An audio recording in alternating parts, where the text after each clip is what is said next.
Hey everyone, welcome to my shop. Thanks for joining me for another Patron Q A, where I answer questions submitted by our Patreon supporters.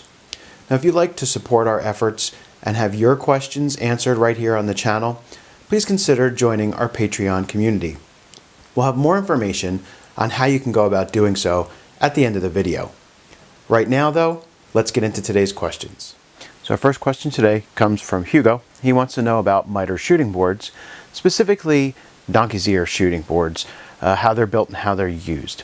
So what I'm going to do is I'm going to take this opportunity to show you a couple different types of miter shooting boards and the specific miters that they're used for, and talk a little bit about how to use them properly, because I think a lot of people have a misunderstanding about miter shooting boards due to the way they are typically portrayed in pictures and videos online. And I think a lot of people tend to use them somewhat incorrectly. So I want to go over a few things about miter shooting boards and how to use them. And then I'll show you, I've got some parts here. We'll assemble a donkey's ear shooting board and talk about what that's used for, how to put it together, because I think it's probably the most confusing. I don't want to say complicated. It's not a complicated shooting board, but it's a little bit confusing on how to assemble it, how it goes together. So we'll go ahead and assemble this one on camera and then show you how to use it. So the first of these boards that I want to talk about is the basic miter shooting board. This is probably the most common form, the one that's most familiar to most people.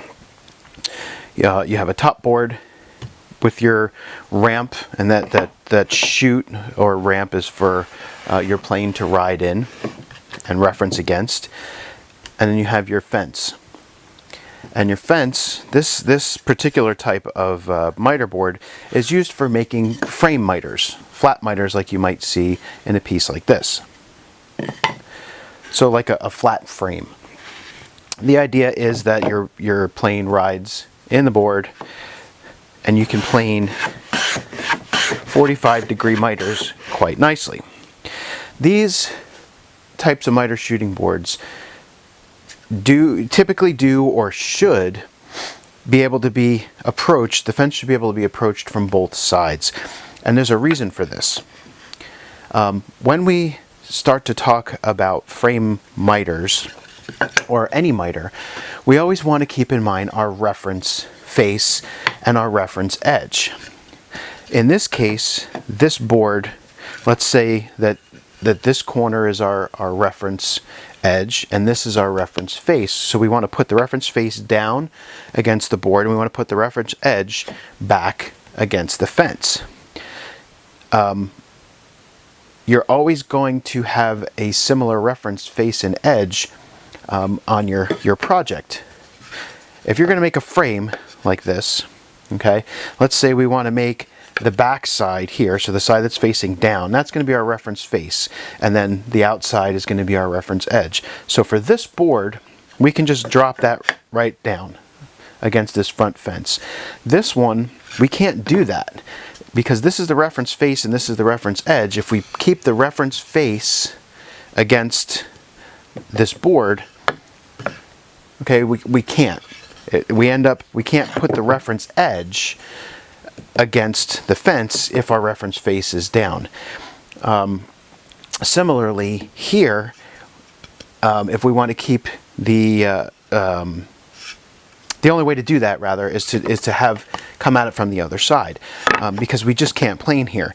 If we do want to put the reference edge against this face, we have to flip it over, and now our reference face is up. And the problem with this is when you start to assemble miters, if you're not referencing off the same face and the same edge all the time, you're going to run into problems putting that miter together. Things aren't going to line up right. So if this is how we want this to go together, this one gets shot on this side of the fence. This board has to turn and get shot on this side of the fence. Well, what that means is that our plane has to come in from the other direction. And this is the problem that I have with the shooting planes and like the Stanley 51 and the more recent modern versions of that plane, like the Lee Nielsen and the Lee Valley have come out with. Those planes can only be run in this direction. You cannot take those planes and flip them over and come back the other direction. So when it comes to making miters, especially for more complex pieces that we're going to talk about later, you're going to find that you're very limited with that plane. Because they can only run in one direction, this direction here, in order to plane the miter of the opposite board, you have to reference that board off of the wrong face. Okay, so you're going to end up with problems. In flat stock like this, if your stock is perfectly parallel, and I mean perfectly parallel, there's no difference between, you know, the two faces. These two faces are perfectly parallel. You can get away with flipping the stock and putting the wrong face against here. When you start to run into things like moldings, or if you had a frame with, you know, molded edge, you simply can't do that.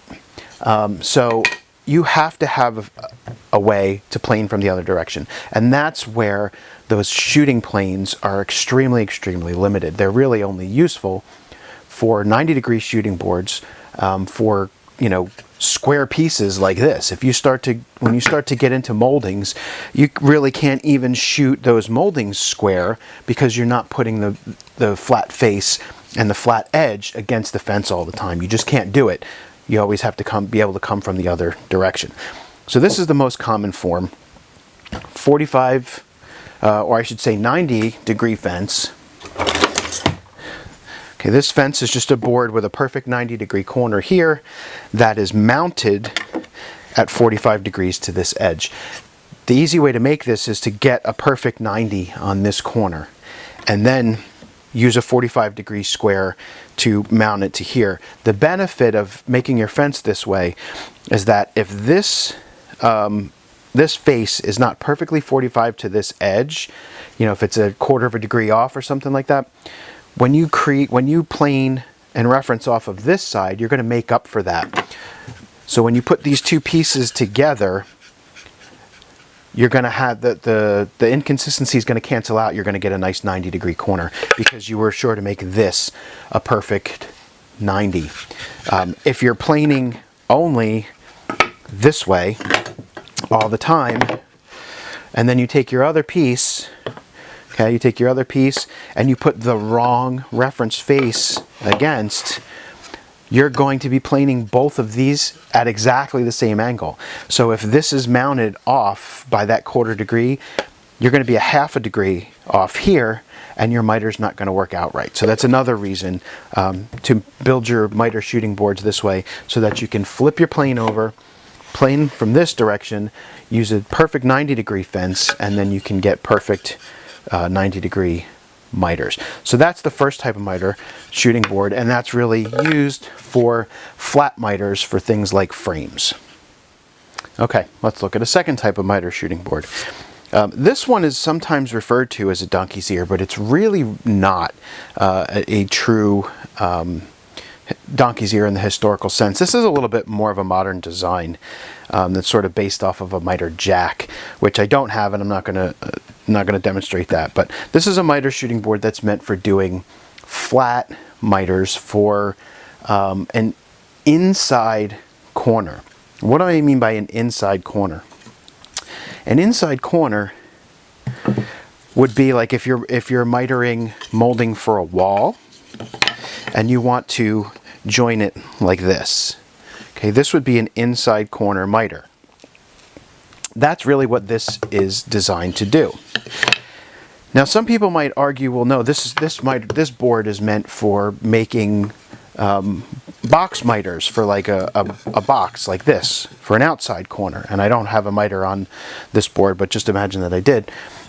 And you would have this box like that because you put the board down here like this, you flush it up, and you take your plane and you can plane this way, referencing off of this part of the board and this part of the board to plane your 45-degree miter.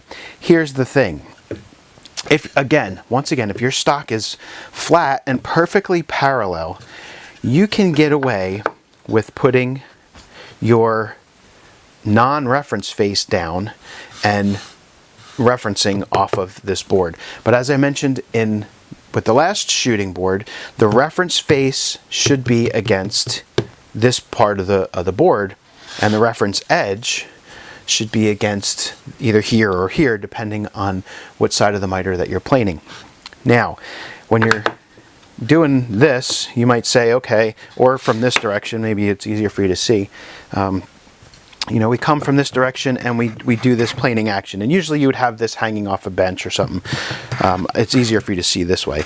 And okay, you go ahead and you plane that miter. When you go to put that box together, your reference face is usually on a box going to be the inside, because you want the inside of that box to be nice and square, because it's going to make it easier for you to fit your bottom. So usually you want the inside face of the box down against the reference if you are planing an outside miter. Here's a better way to illustrate that. Again, we'll use moldings instead. So if we want to make an outside miter, which would look like that, okay, if we're making an outside miter, this face, the inside face, would go against your box or against your wall or whatever it is you're mitering. So you need to reference off this face, because that's the flat part of the molding.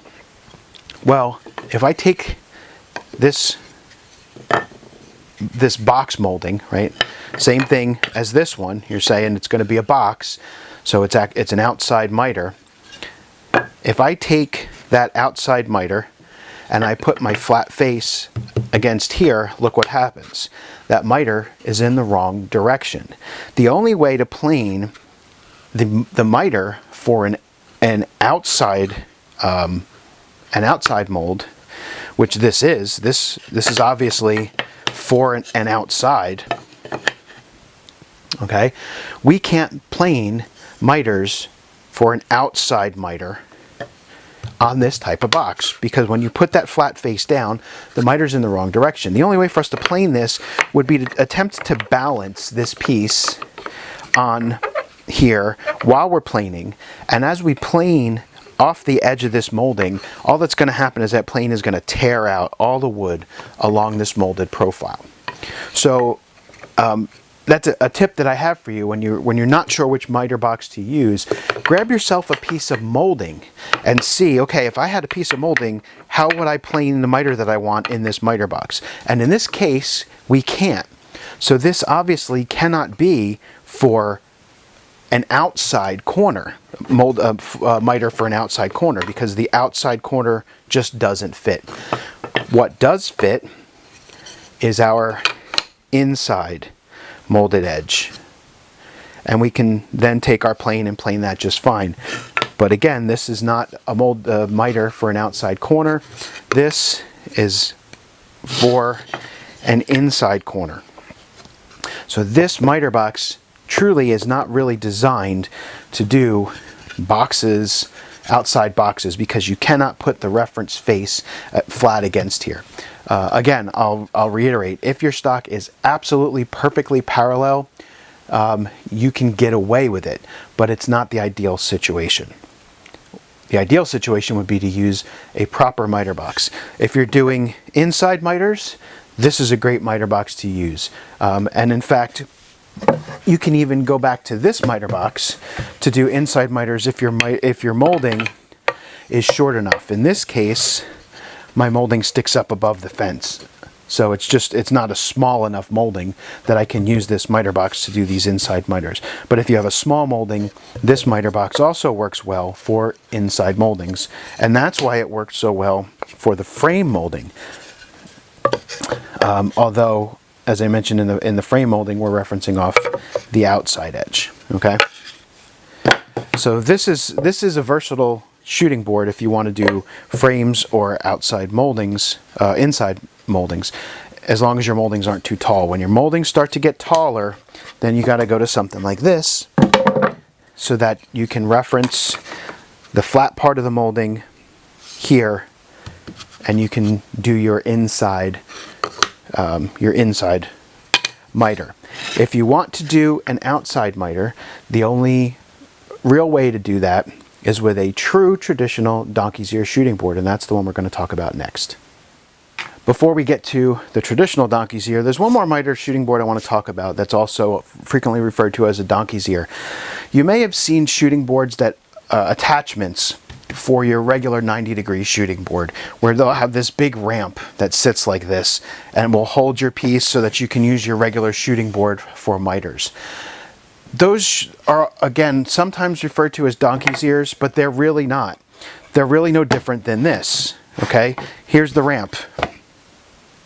Just like that. Same deal. What you essentially have is a piece that's going to be held at an angle like this, okay? So that board will attach to your 90-degree shooting board and it'll hold your piece at a 45-degree angle, but it's really no different than this shooting board. It's designed for shooting inside miters. And again, if you think I'm full of it, go back to your molding. Outside corner on the molding. Okay, put your molding flat against that ramp. You can't do it. Okay, it's not the right angle. It's cut at the wrong angle for an outside. It's actually made for an inside. So there you go. There's your molding. There's your 45. These shooting boards that attach to your 90-degree shooting board are made for inside corners. They're not made for outside corners. The other problem that I find with those shooting boards is that you can't flip the plane and come from the other direction because the fence is here. Again, flat, perfectly square stock, you can get away with it, but it's not right. It's not the proper way to do it. And again, you can tell if you try to do a molding, this molding, here's the flat part of the molding, here's the flat part of the molding, that goes against the fence. However, its mate, when I go to put that down, the flat part of the molding now is here away from the fence. And what's going to happen is you're going to end up tearing out pieces of your molding up here. You really need a shooting board for miters that you can come at from both sides so you can keep the flat part of the molding against your fence. So let's look at a true traditional shooting board for outside miters now, which would be the true traditional donkey's ear. All right, so here are the parts for our traditional donkey's ear. We have a base piece, okay, and it has a cleat here. That cleat is going to be used to hold the base in our bench vise when we're ready to use this. And I'll actually probably hold it in the bench vise when I'm assembling it as well, just because it'll make it a little easier for me. But that's what that cleat is for. It's going to help to hold it in the bench vise, because you're going to see when we go to use this, we need to keep this in the bench vise. So that's our first piece. It's a flat board with a cleat on the bottom, and this edge is cut at 45 degrees, and you can cut that with a table saw if you want. You can cut that with a hand saw and plane it, but use your hand plane, no matter what you cut it with, use your hand plane and test that angle. I can't really get my square in there because of the fence, but before you put that cleat on there, check this all the way down. Make sure this edge is a perfect 45 degrees. This is going to be the critical piece of making and assembling this traditional donkey's ear shooting board. If you don't get this at 45 degrees, you are not going to get 45 degree miters. So it is absolutely critical that this edge on your base piece be a perfect 45 degrees. From there, we're going to make the platform. The platform looks very similar to this piece. This is where the work is going to rest on. This is the base that the plane is going to ride against. Okay, it's going to end up being like that. This piece is the piece that the work is going to rest on, and that's going to attach to the base at an angle like this. And it'll be a little bit clearer when we go ahead and we use this. So what I've done is I've kind of lined this up, and it takes a little fiddling to do this, so I did it off camera. But you kind of want to line it up. You want to mark and pre-drill some countersunk screw holes through your work platform. This 45-degree angle is not that critical because the plane is going to correct this when we run in the shooting board. The one on the base is the critical to be absolutely perfect 45. This one's just got to be close. The plane will correct this one later. So once you get this at a perfect 45, get you a platform, line it up, drill some pilot holes for screws. And then what we're going to do is put a little bit of glue on here. Let me get the dried stuff off.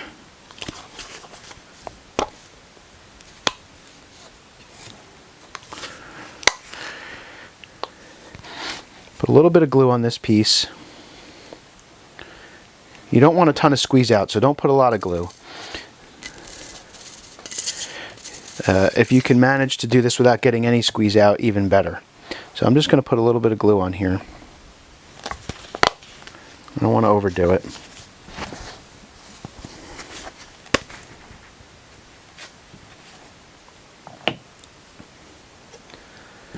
Give it a quick brush around, flatten it out so I don't get too much squeeze out. Now I'm going to attach this piece with 4 screws. This hole, and these 2 holes. This middle hole, I'm not going to put a screw in that yet.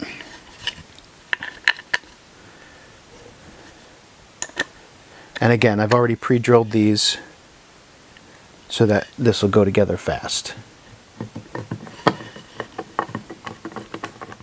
Okay, the last piece is going to be your fence. Again, this is a piece that's going to be flat here, and you want this 45 degrees to be perfect 45 degrees to this edge here. Don't worry about this edge, it doesn't matter. This 45-degree angle needs to be perfect 45 to this because this is going to be a fence that's going to sit on this platform. I'm going to attach this with a little bit of glue at the top, and again, 2 screws. Now these screws are going to be put in from the back side, so we want to make sure that your clearance holes are drilled properly.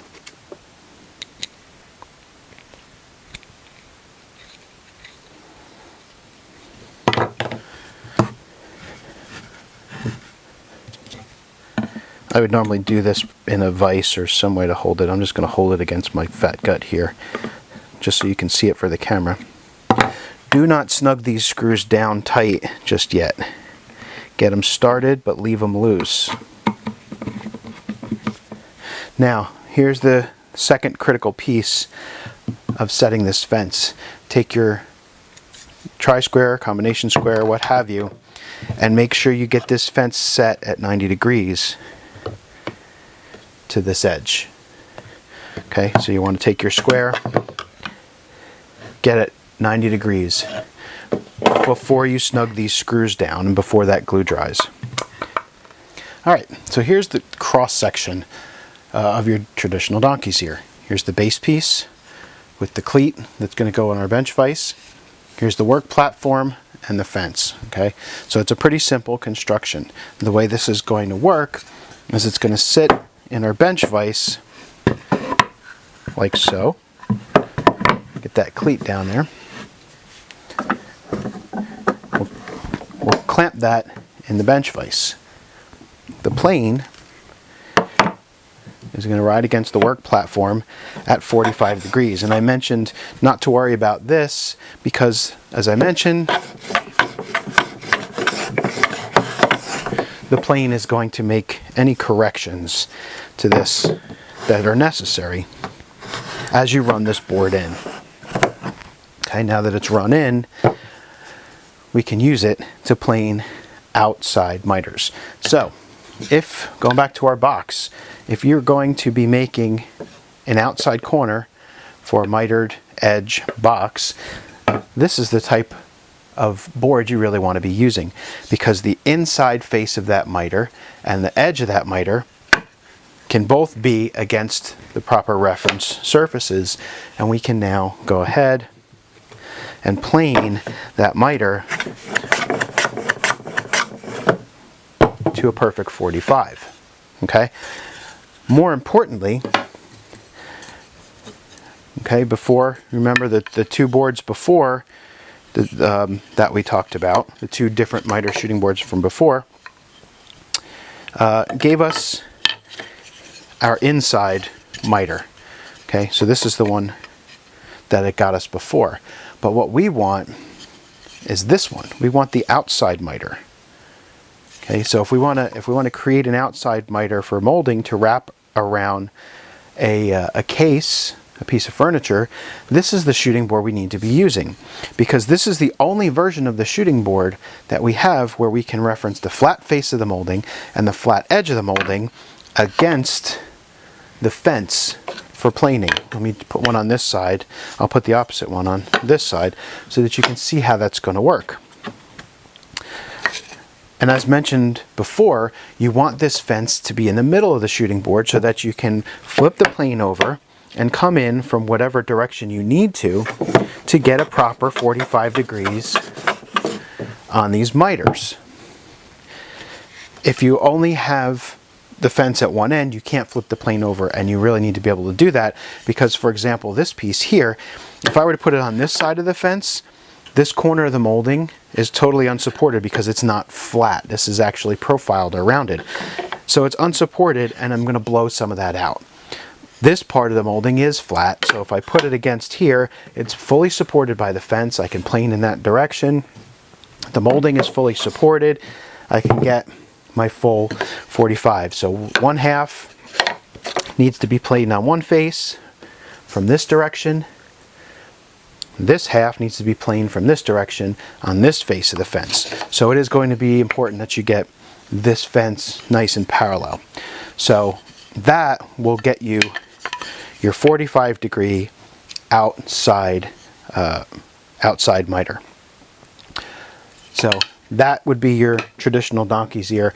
In my opinion, this is actually the most useful of the miter shooting boards for furniture makers, because if you make moldings and you put moldings on casework, you're going to be using this miter shooting board a lot, because all of your miters, all of your outside miters for your casework are going to be done on this shooting board. The other shooting boards are for flat frames, and again, as mentioned earlier, for inside miters, which are really not all that common in furniture work. We don't do too many inside miters in furniture work. So this, along with your 90-degree shooting board, is probably going to be the two most important shooting boards to have in your kit. So now that you've got your miter shooting board, you know how to use them, you know how to set them up. Now you can go ahead and use them to make all kinds of miters, like frame miters. And that is actually what Jay has a question on. He says, I'm making a picture frame for a photo and wanted to join the mitered corners with a spline that will supply additional strength to the glued joint. I reviewed some of the videos demonstrating creating the spline joint, but they all use a table saw to create the spline groove and the splines themselves. If you were to approach this task with hand tools only, how would you do it? Also, once the frame has been glued together, how do you plane the show face? My frame has a flat face with square edges. Without planing cross grain, once you cross the 45-degree bevel joint. I'm having trouble getting a consistent wood texture for finishing. As always, thank you for the excellent instruction. So, frame miter. So that's what Jay's doing. And that's what he wants to know how to make.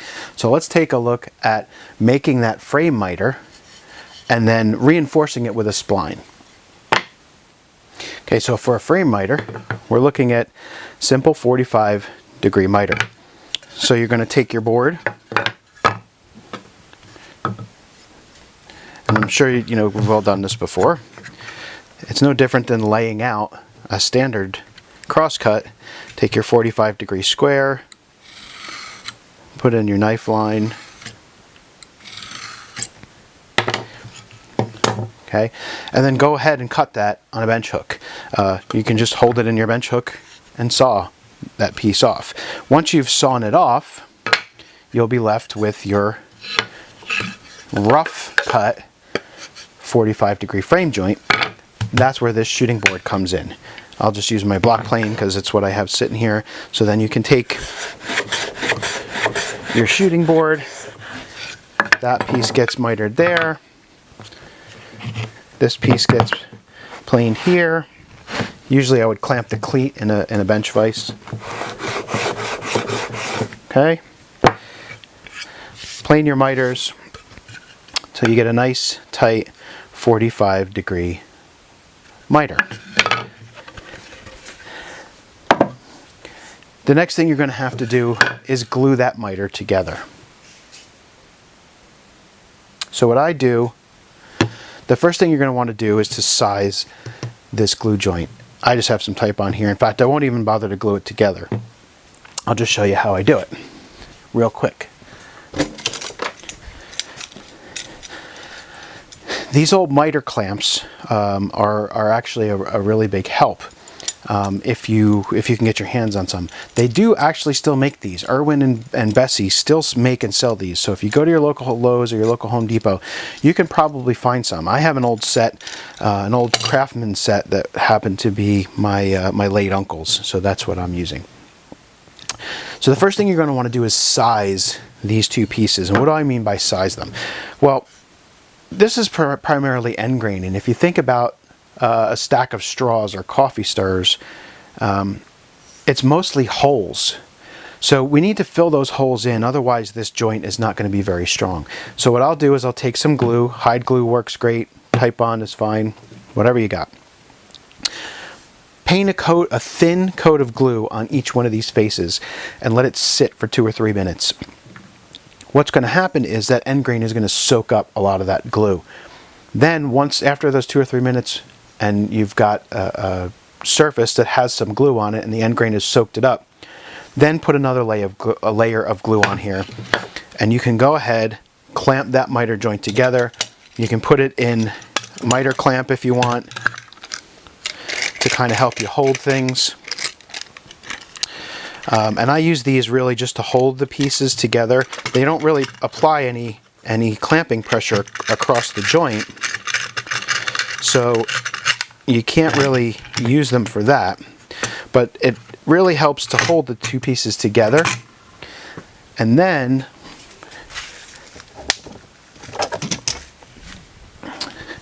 if you take a couple of bar clamps, you can put a bar clamp across the joint in this direction. Okay, put another one in this direction. Light pressure to help pull that joint together nice and tight. Set it aside to dry. That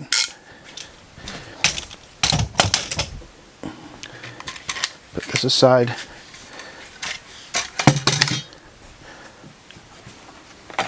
That's what I've already done here. So this joint has been sized, and it's been glued, and it's been clamped overnight to let that glue dry. And the faces, you can see the faces still need to be planed. The joint needs to be cleaned up. We'll do that after we spline it. Now, in terms of adding a spline to the joint, that is essentially a piece of wood that goes in through the edge grain to help reinforce, and it spans this miter joint to help reinforce it. So in the hand tool world, we don't have big 1/8 inch wide table saw blades where we're going to cut a big kerf in there. You can do it with a plow plane if you really want, or you can make it like a mortise by making 2 saw cuts if you want. But you really don't need a piece that thick to reinforce this joint. So one of the best ways to actually do it is to use just commercial veneer. Now this veneer happens to be burl, so it's really not the most ideal for doing this. You really kind of want just like a straight grain plain veneer, and you can do you can do contrasting, you can do complementary, something that's going to blend in that you're not going to see. I've got a piece of walnut burl here. I'm just going to use that to show you how to do this. But you essentially just want a piece of veneer. Now this veneer happens to be a little bit thin. I would prefer something a little thicker, so a shop sawn veneer might even be better. But what you want to do is just take your regular handsaw, and we're going to cut down through that miter. So in order to do so, I'm going to give myself a little guide with a marking gauge. You don't have to do this, you can just use pencil if you want. And we'll just kind of cut down there and cut down there.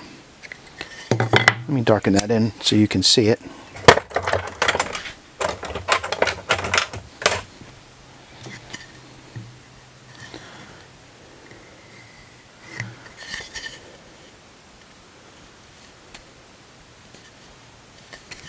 Okay. So let's put this in the bench vise.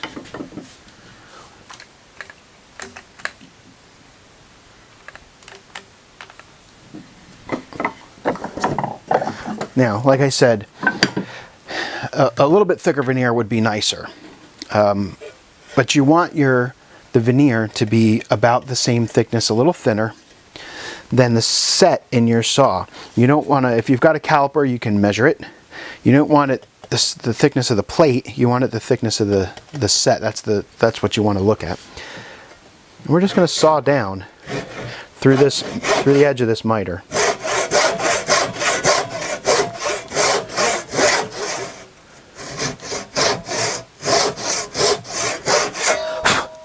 Now that was a little bit sloppy, but that's okay. This is just a sample piece. You want to make sure that you get the floor of this saw cut nice and flat. You don't want it to hump in the middle because then you're going to have a gap. So what we're going to do is we're going to drop this veneer in here into where our saw cut is. And you don't want the veneer to be super tight because you're going to add glue, the veneer is going to swell, and the piece is going to swell slightly, and it might get stuck. So you do want it to be a pretty nice slip fit.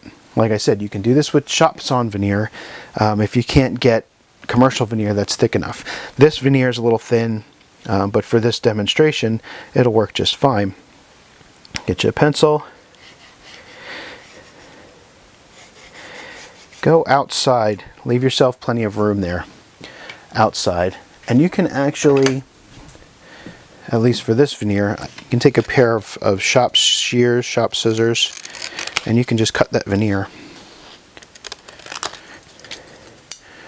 Okay, there's your little triangle of veneer. Now,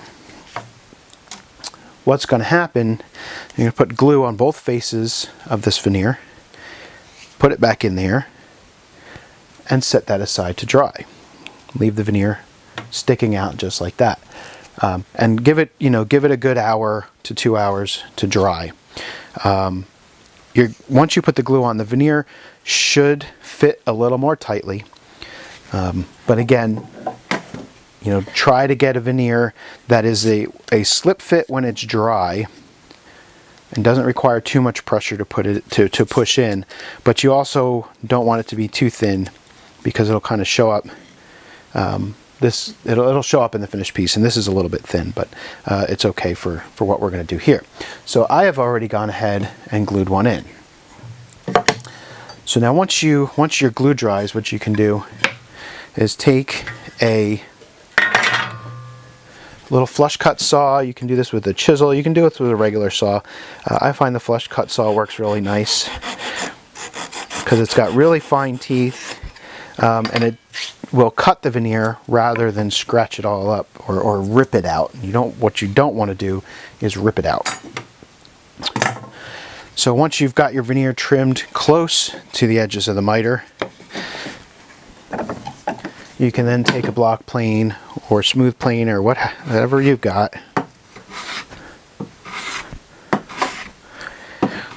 and clean that up.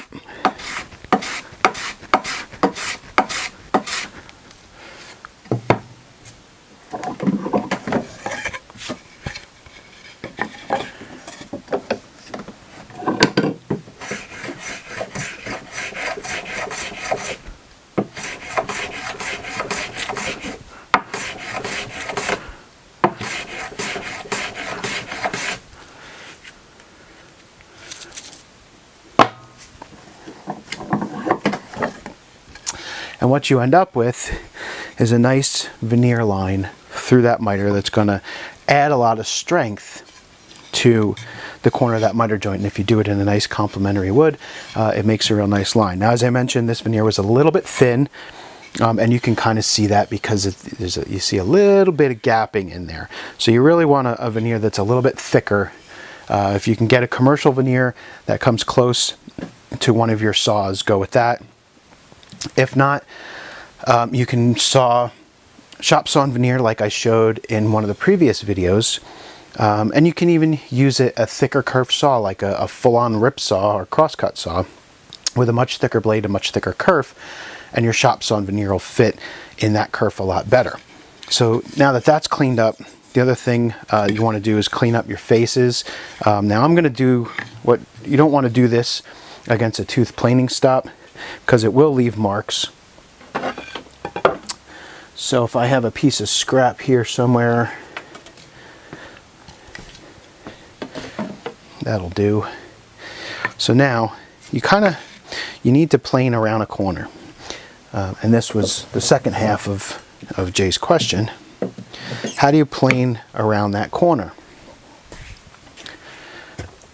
and get that nice and clean without tearing it all out? So you need to pay attention to the grain direction of both pieces. Now this one actually looks like it might be rising in this direction. This one's rising towards the corner. So I'm gonna take a chance. So to plane around the corner, you want to make sure you don't take too big of a chunk. As you get to this corner, I kind of angle my plane, skew it, okay, and then I can kind of turn through the cut. So angle, skew, turn through the cut. And you're going to want to secure your piece to do this so that your board isn't sliding all around. And it's a turn through, right? So it's not difficult to do. You just kind of have to get the feel for it.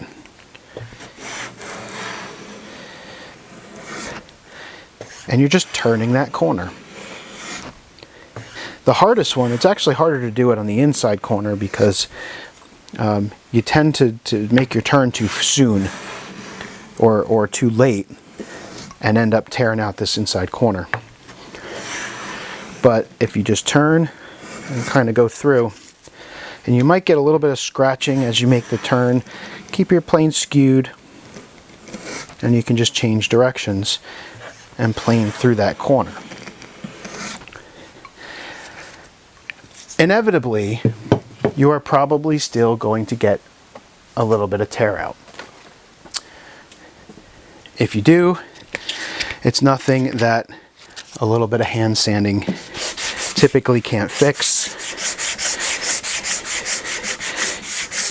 You don't have to usually worry about, real heavy sanding in these cases. Your tear out's going to be light. If you're taking a light cut with your plane, your tear out's going to be light, so you don't need to break out the random orbit sander and take off a lot of material, because your tear out should not be that bad that you have to remove a lot of damage. If it is, you're taking too heavy of a cut and your blade's not sharp enough. So if you have a tiny little bit of tear out, your blade's sharp, you're taking a real thin cut, you may not get any tear out, but if you do, a sanding block with a little bit of 180 on there, 220, whatever, will take care of it, and you'll have a nice corner for your miter and a nice spline for your miter there. Thanks for watching, everyone. If you like this video and would like to see more videos like it, please take a minute to click that thumbs up icon, subscribe to our channel, and leave a comment below. If you'd like to submit your own questions to be answered here in a future video, please consider supporting us on Patreon. Just go to patreon.com/brfinewoodworking for all the details. Our patrons help us to continue to create quality content like these videos and our bi-weekly audio podcast without subjecting you to annoying sponsorship ads. And as a Patreon supporter, you can submit your own questions to be answered in a future video right here on the channel. So thanks again for watching, and until next time, stay sharp.